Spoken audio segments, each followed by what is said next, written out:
Are people afraid of you, Beth? Uh-huh. Who's afraid of you, Beth?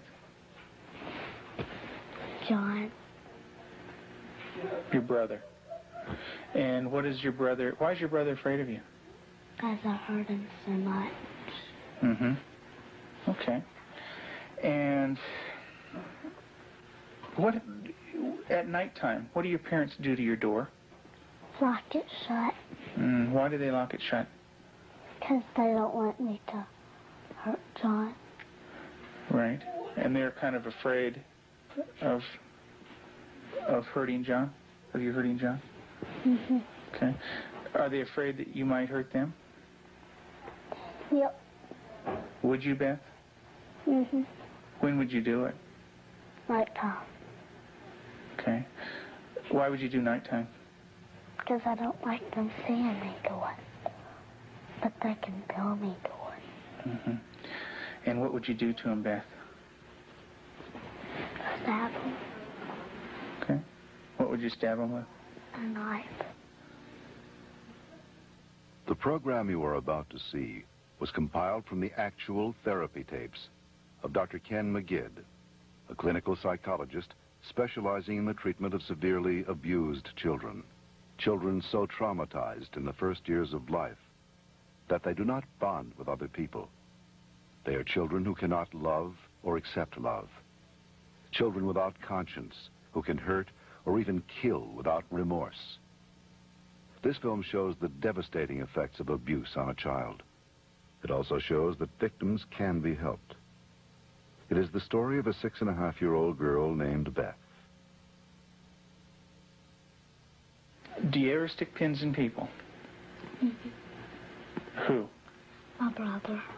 Okay. Do you do it a little bit or a lot? A lot. Okay. And what are you trying to do to your brother? Kill him. Why do you want your brother to die? Because I was hurt so bad, and I don't want to be around people. Okay. Who else would you like to stick pins into? Mommy and Daddy. What would you like to have happen to them? Die. Jesus could have lived to save Israel, yet he chose to die to save the world. Tim is the minister of a small Methodist church in the South. He and his wife Julie have been married for 12 years. Unable to have children of their own, they decided to adopt.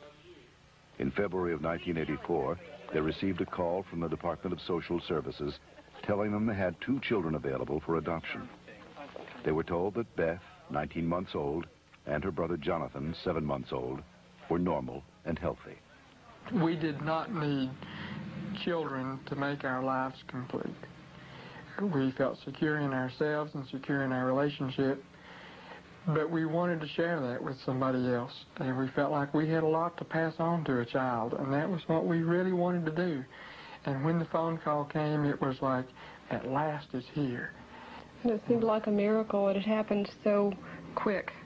We'd heard of couples having to wait 5, 10 years on a child, and here we had 2 young children. It was like the answer to our dream. Their dream became a nightmare when they realized that Beth and Jonathan had severe emotional problems. We had the kids with us, Beth and her younger brother John, for probably a couple of months until we began to learn something about their background and their past. And when we learned it, some things seemed to fall in place about her behavior and John's behavior. From several sources, we discovered that they didn't have enough food to eat. That perhaps even Beth went all day maybe with just a box of Kix cereal.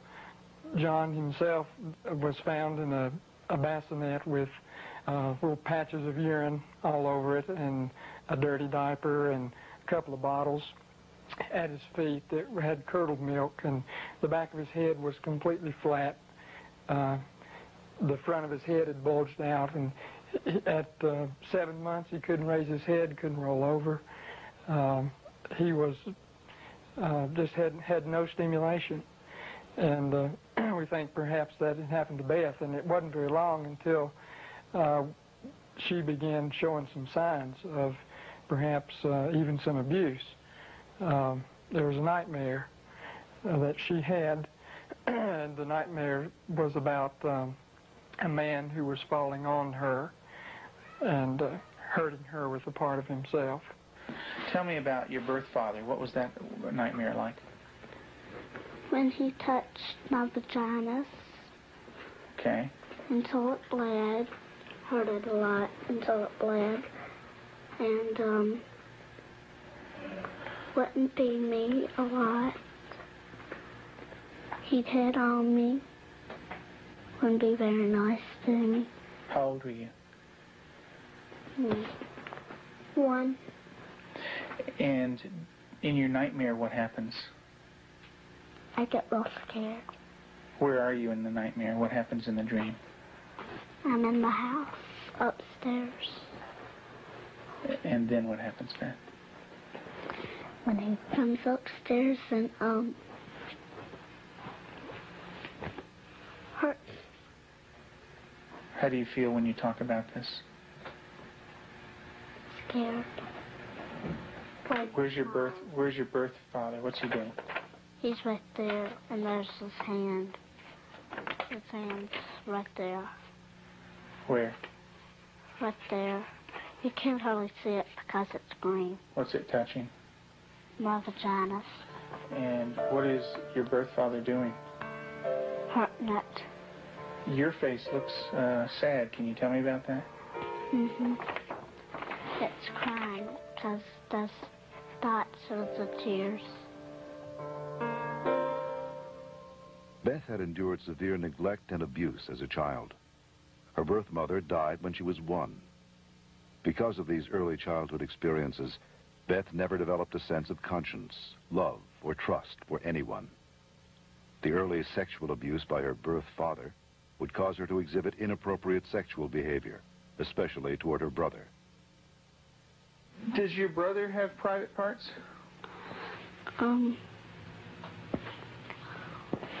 Yeah. Yeah. What is his private parts?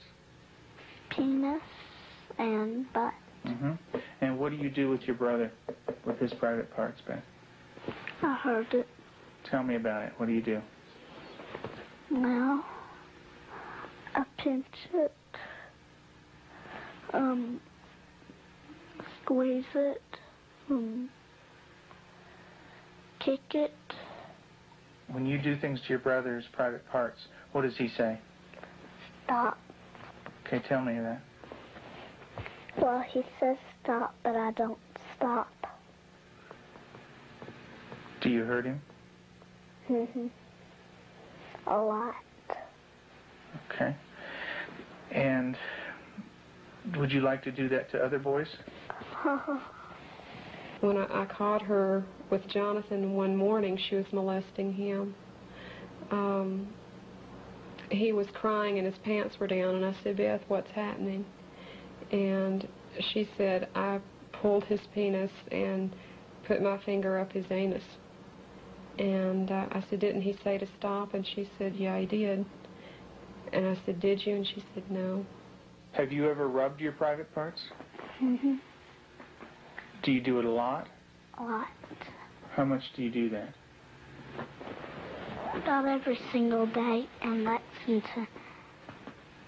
I did it every single day until it got real bad and messed up, and I had to go to the doctor, and I did not like it. What do you mean by real bad? Well, it looked real raw, got all kinds of boo-boos on it, germs, a lot of stuff from my hand. And it bled? She started to masturbate at inappropriate times. I remember one time, specifically, when we were at the hospital waiting for Tim to come out. He was there visiting. And Beth and John were in the back seat, and I turned around, and she had her legs spread and was masturbating in a public parking lot. And I had tried to explain to her numerous times before that that's private area. You don't do it in public places. And gone over that with her, and and it never seemed to faze her.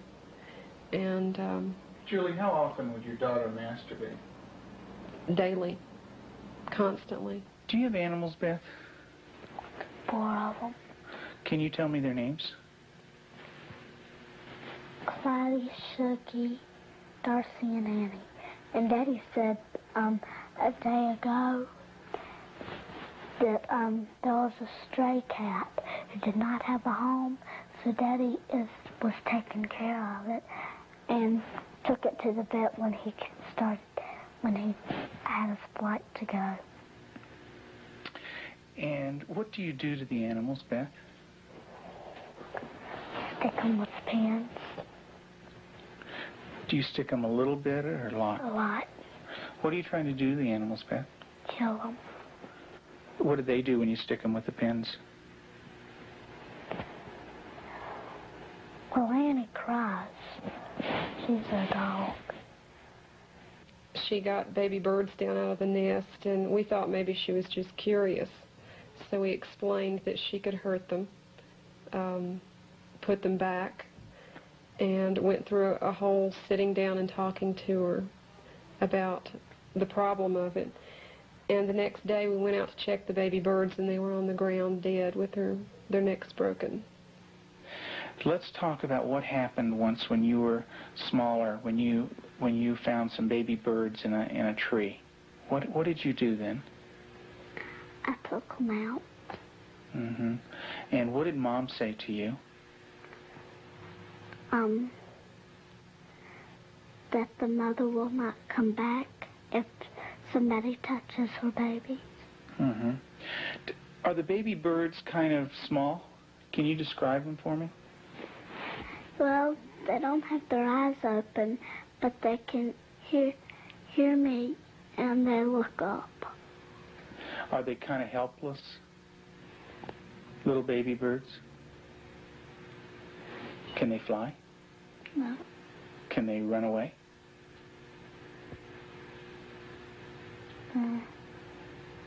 Yes. They can? Are they easy to catch or hard to catch? Hard. Yeah. Well, it's hard to remember. With the baby birds, what did you do? Took them out of the tree. And what did you do with them? Played around too rough. Also, when at the end, I picked it up and I thought it was Dad, and I came to say, Mommy, is this bird dead? And she said, she called Daddy and said, Tim, and Daddy came and, I think I remember that they said yes. Mm-hmm. And so did the little baby birds die? I don't know. You don't remember? I just remember that I think I remember that Mommy and Daddy said the last bird we got was dead. Mm-hmm. Do you know what Mom said to me? She said that all of them were dead. Did you squeeze them? Did Baby Beth squeeze them? You're doing a good job, honey. Go ahead and tell me what happened. I squeezed them. And what happened? They died. But this kind of aggression at our animals, and even at our brother Jonathan, was beginning to grow to such an excess that our life was miserable at home. John would cry in the mornings and say his stomach hurt. For the longest time, we thought maybe this child has some problem with his intestinal area, or maybe he has allergies, and so we tried to get all that checked out. Come to find out, Beth was coming out of her room and hitting him in the stomach. And so as a last resort, just to protect him, we had to tie our door shut. So I guess for the last 3 or 4 months now, we've had to tie her in at night, sort of barricade her. The repercussions of Beth's tragic childhood led to uncontrollable rage. Despite the love and nurturing of her adoptive parents, she took this rage out on herself, on her brother, and on them. Her acts of violence became more and more cruel and frightening. Well, I noticed several, like paring knives in the kitchen, missing. And my first thought was Beth. And I felt a little guilty about it at first. I thought, nah. But I really didn't even mention it to her. They'd been gone several weeks. She was sitting at the table drawing and mentioned to me, "What do those knives look like that are gone, Mom?" And I said, "What knives, Beth?" And she said, "Weren't they kind of silver and about this big?" And I knew then, and then this little smile that's not a sweet smile, but a malicious type of smile. And I knew then, I thought, she's got them. Tell me about the knives. Where did you get them? From the drawer. And where else? Do you remember? Mm-hmm. Tell me about it. I got them from the dishwasher. What kind of knives?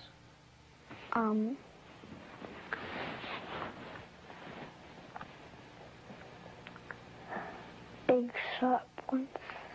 And what do you want to do with those knives? Kill John and Mommy with them, and Daddy. And when Mommy asks you about where the knives are, what do you say?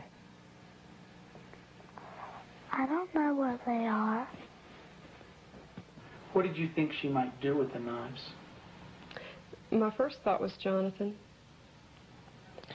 And the reason we thought that was that she had, by this time, she had tried to kill John on several occasions and openly admitted that. In the basement, she was hitting his head against a cement floor.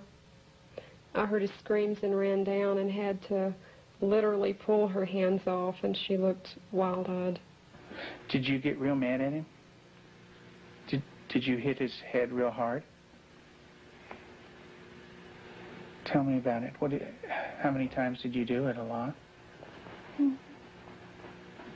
What was the floor like? Cement. And what happened to your brother? Tell me about it. His head hurt real bad, but his chin, he had to have stitches in it. Could you stop? Use your words, Beth. No. Okay. What was your brother doing when you were doing this? Playing with the toys. Okay. Was he asking you to stop when you were doing it? What was he saying? He said, "Beth, stop." And what did you do? I didn't stop. I just kept on hurting him. What were you thinking when you were doing that? Thinking of killing him. How did you stop? What made you stop? When I heard Peter walking across the kitchen. Mm-hmm. It made me stop because I thought Mommy and Daddy were coming. Okay. Did Mommy come? What did she do? She sent me to my room. Okay.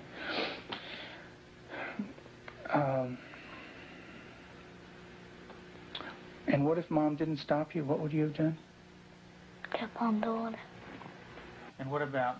After evaluating the extent of Beth's psychological problems, Dr. Magid felt that for the well-being of the family, Beth needed to be temporarily separated from them. In April of 1989, her parents brought her to a special home with an expert at raising children with early attachment disorders, especially children who are dangerous to themselves and others. I have children that have killed numerous times. Cold-blooded family members, neighbor children killed them. And they can do it. Makes my blood run cold just thinking about 9 years old. People don't think a 9-year-old is capable of cold-blooded murder, but they are.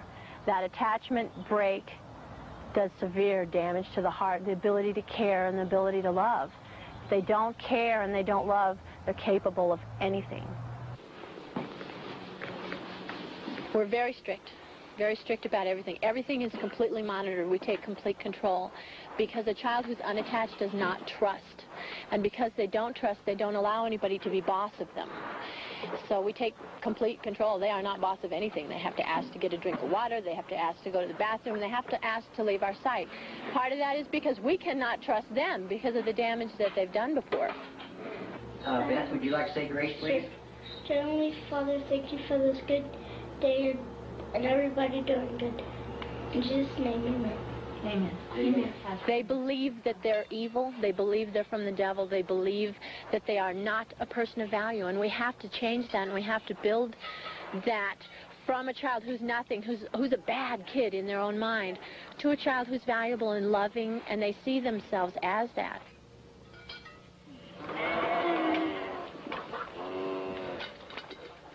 You don't have to bite this. When they do a chore well, we can say, you did a good job, you're a good worker. And then it just builds that self-esteem little by little so that they change the way that they see themselves.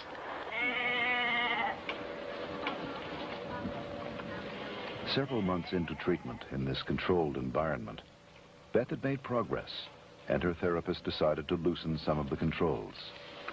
Anybody wants some more? I've seen that. Beth continued to show signs of improvement.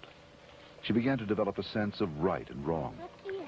She seemed to respond to affection, was more outgoing. Gosh, I don't have to like She went to public school, made friends at the local church, and even sang in the choir. And you're going to go into Sunday school again this morning? Yeah. And get stickers? Maybe you could put one on your nose. In the years you made it clear that the time of Christ was near, though the people couldn't see what Messiah ought to be. Though your words contain a plan, they just could not understand. That's Elijah. Mm-hmm. Yeah, it's a beard. See his beard. There's his nose, and that's his... Oh, I see. Yeah, see his beard is kind of flowing in the wind and everything. Elijah taken up into heaven, the fiery chariot. Huh? Well, that's Elisha. That's the other prophet that took Elijah's place. And he was left, and there's Elijah, you know.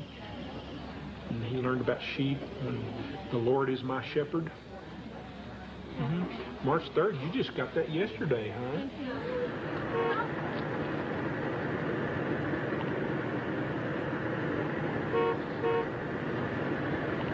In the beginning, we couldn't trust her with anything. She was locked up at night. We had alarms on the door at night, so she wasn't sneaking around doing things with the other children.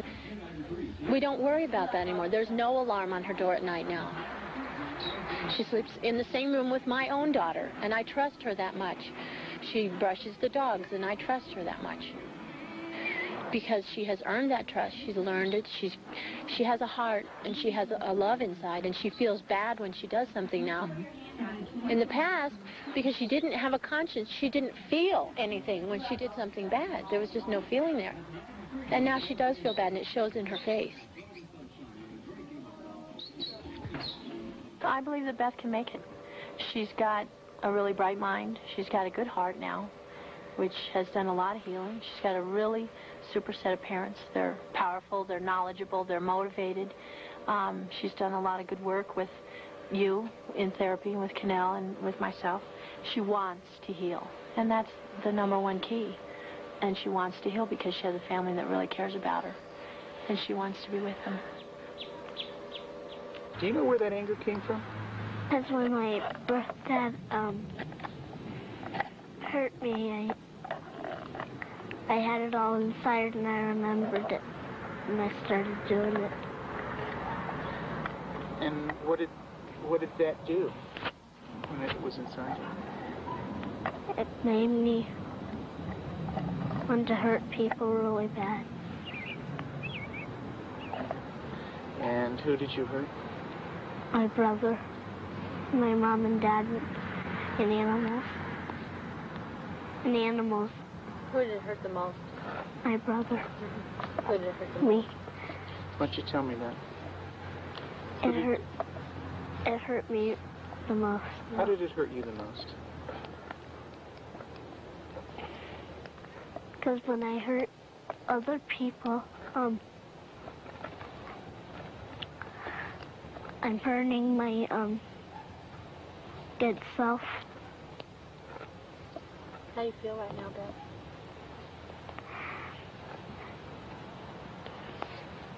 Sad. It's kind of tough to talk about, isn't it? Yes. It is. Beth gave her last interview for this film in December of 1989. Although she had made progress, she would still need extensive therapy.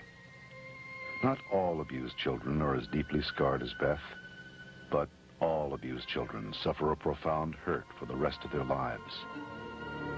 The road to recovery is long and hard for the abused child. There are more than 1 million new victims of child abuse in America every year.